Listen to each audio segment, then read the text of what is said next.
Salam sejahtera, terima kasih karena bersama dengan saya di Nazilin Unity Channel. Kali ini Sanusi kena lagi. Bukan setapak, bukan dua tapak, tapi bertapak-tapak. Ini apabila seorang PU, yaitu Syed telah pun sound Sanusi.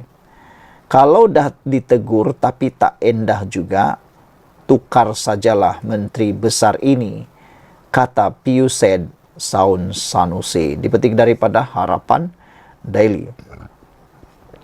Timbalan Menteri Besar Kedah Datuk Seri Muhammad Sanusi Mak-Nur yang dirakam sedang tindakan Menteri Besar Kedah Datuk Seri Muhammad Sanusi Mak-Nur yang dirakam sedang menyanyi di atas pentas dalam sebuah program di Kedah mendapat teguran keras daripada seorang pendakwah bebas. Pencetus Ummah PU Syed Muhammad Bakri Syed Ishak berkata, tindakan Ketua Pengarah Pilihan Raya Perikatan Nasional PN itu menyanyi di atas pentas dengan berlatar belakangkan sekumpulan kanak-kanak perempuan menari sebagai contoh yang tidak wajar. Kata PU Syed, banyak lagi perkara yang boleh dibuat selain menyanyi. Lebih-lebih lagi Sanusi membawa imej sebagai pemimpin PAS, kata beliau. Wahai Datuk Sri, kata beliau, Menteri Besar MB, cukup-cukuplah menyanyi. Banyak perkara lain yang boleh dibuat selain menyanyi, katanya. Kali ini video yang tersebar disertakan tarian di belakang Menteri Besar. Ini sangat tak bagus. Saya sangat tidak setuju pemimpin PAS menunjukkan contoh sebegini kepada khalayak ramai atas alasan berhibur dan menghiburkan. Katanya menerusi hantaran di TikTok miliknya baru-baru ini. PU Syed turut mempersoalkan, sama ada pemimpin parti berkenan berhasrat untuk membuat pembaharuan, namun dalam masa sama menyalahi kepimpinan ulama. Beliau menasihatkan agar ulama di Kedah supaya bertegas dan menegur menteri besar itu, supaya lebih berhati-hati agar isu berkenan tidak akan dijadikan sebagai bahan politik pihak lawan. Tolong tegur secara tegas terhadap menteri besar kesayangan rakyat Kedah ini, agar lebih berhati-hati agar tidak menjadi bola tanggung kepada lawan, katanya. Tegur tanda sayang, tapi kalau kerap sangat ditegur tapi masih tak dengar, saya harap digantikan menteri besar yang baru bagi menggantikannya. Jagalah himah sebagai pemimpin gerakan Islam, ujar beliau lagi. Sekian dulu untuk kali ini. Jangan lupa tinggalkan komen Anda, tekan butang subscribe. Salam sejahtera, terima kasih karena bersama dengan saya di Nazilin Unity Channel. Siapa yang tak kenal dengan Cik Gubad? Pemimpin Perikatan Nasional yang begitu lantang dan selalu kena saman. Kali ini bukan sekadar disaman tetapi ditahan polis. Cik Gubad ditahan polis akibat daripada hantaran mengenai kasino di Johor. Baru-baru ini isu tentang kononnya pembinaan kasino di Johor menjadi tular dan menjadi makanan enak oleh para pembangkang. Mereka kata beberapa orang pemimpin daripada DAP, daripada Pakatan Harapan, daripada Kerajaan Perpaduan dan sebagainya.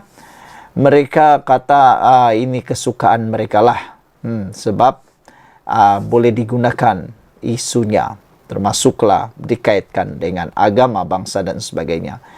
Tetapi untuk makluman Anda semua, orang-orang yang dikaitkan tentang isu pembinaan kasino itu telah tampil menafikannya. Yang paling menarik ialah Anwar Ibrahim. Anwar Ibrahim ini jarang sekali tampil segera menafikan, tapi kali ini dia begitu cepat membuat penafian karena dia benar-benar tidak percaya bahawa itu boleh berlaku. Anwar Ibrahim kata itu satu tipu dan tak benar, kata Anwar Ibrahim. Itu satu fitnah.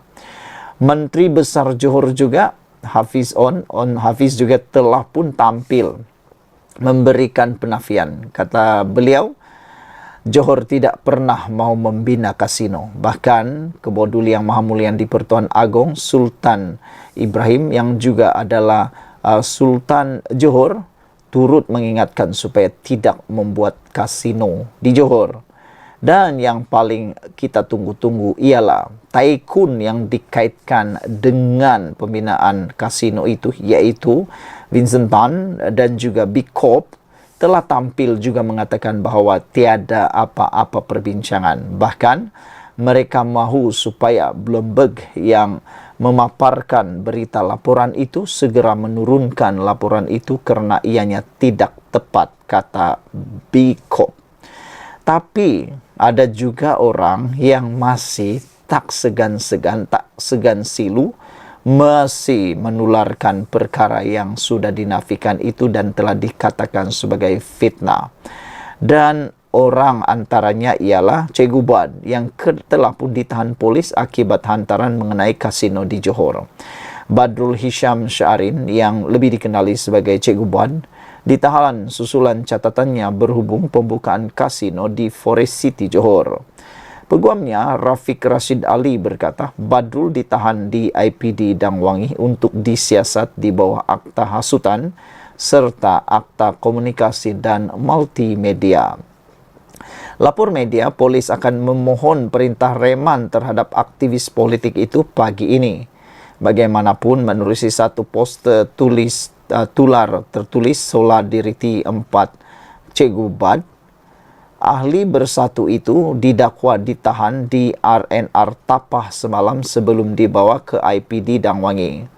Mengikut dari maklumat yang disebarkan, kes disiasat berkaitan siaran langsung TikTok Cikgu Bad yang mengulas berkenaan kasino sehingga melibatkan Datuk Seri Anwar Ibrahim dan yang di-Pertuan Agong Sultan Ibrahim.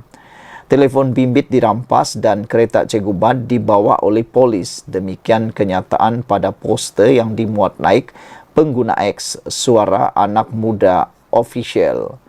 Sebelum ini, Perdana Menteri Berjaya dan Genting Malaysia menafikan laporan Bloomberg dan dengan Anwar menggesa tindakan diambil terhadap syarikat media itu atas dakwaannya.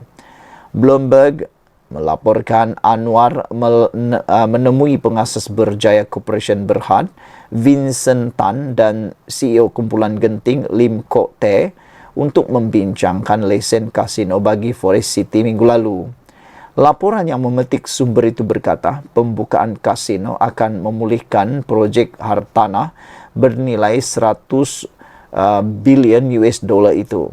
Badrul dalam catatan Facebooknya menyindir kasino itu adalah hub kewangan yang diumumkan Anwar dan dia berterima kasih kepada Bloomberg serta Business Times menerbitkan artikel berhubung perbincangan itu. Sekian dulu untuk kali ini, ikuti terus ulasan selepas ini. Salam sejahtera, terima kasih kerana bersama dengan saya di Nazilin Unity Channel. Semalam Mahathir, Tun Mahathir Mohamad meramalkan bahawa PRK KKB, iaitu Kuala Kubu Baharu, akan dimenangi dan dikekalkan kemenangannya kepada DAP.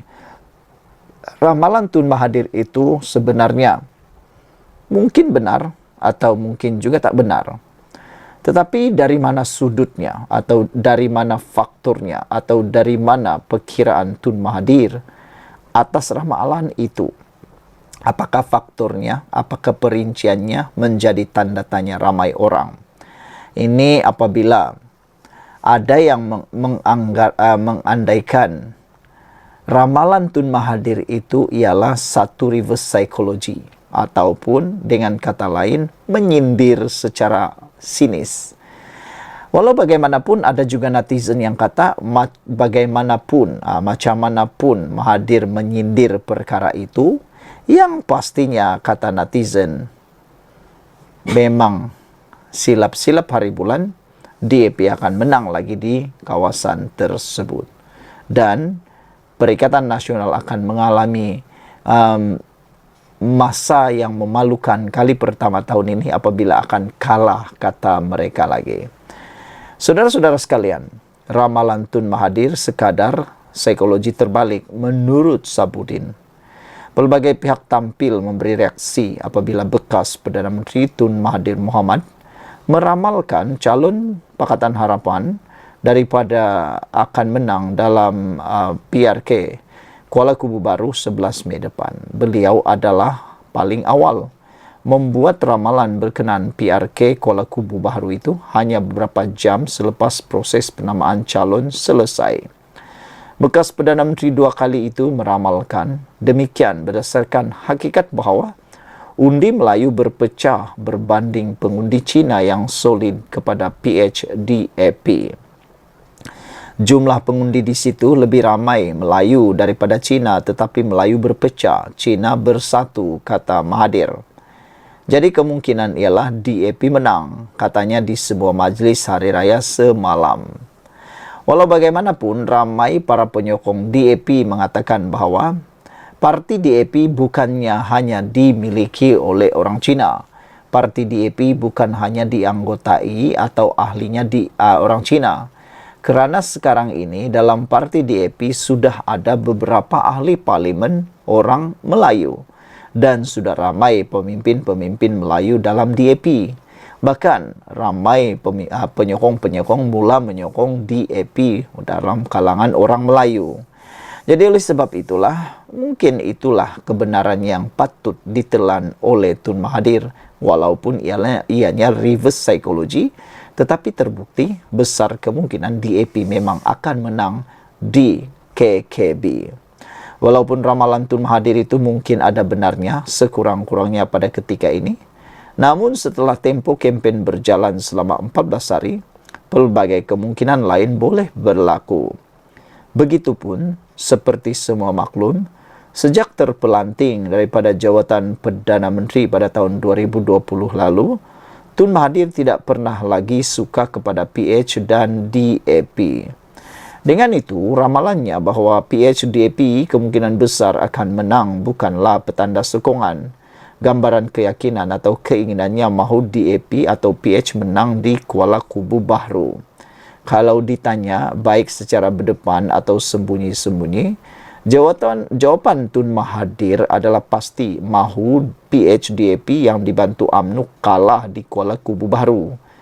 Ramalan beliau itu sebenarnya sekadar reverse psychology atau psikologi terbalik agar pengundi Melayu secara segera bangkit dan keluar beramai-ramai memberi undi kepada calon PN atau bersatu. Saudara-saudara sekalian, jangkaan beliau, pengundi Melayu tentu lebih selesa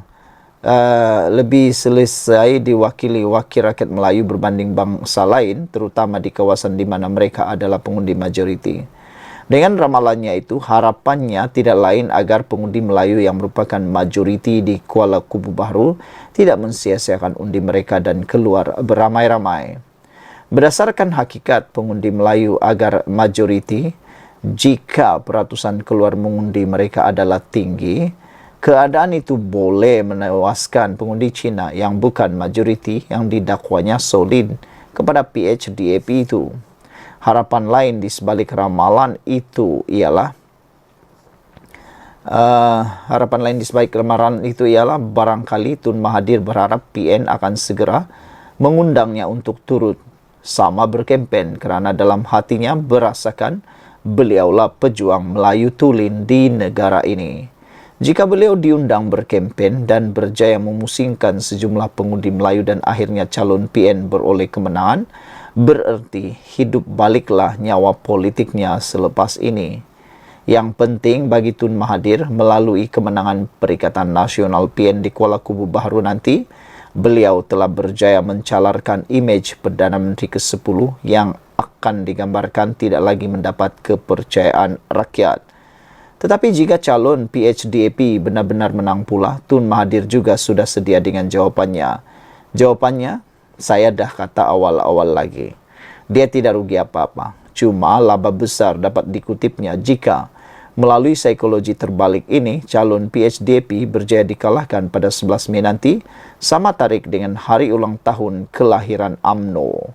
Sekian dulu untuk kali ini, ikuti terus ulasan selepas ini.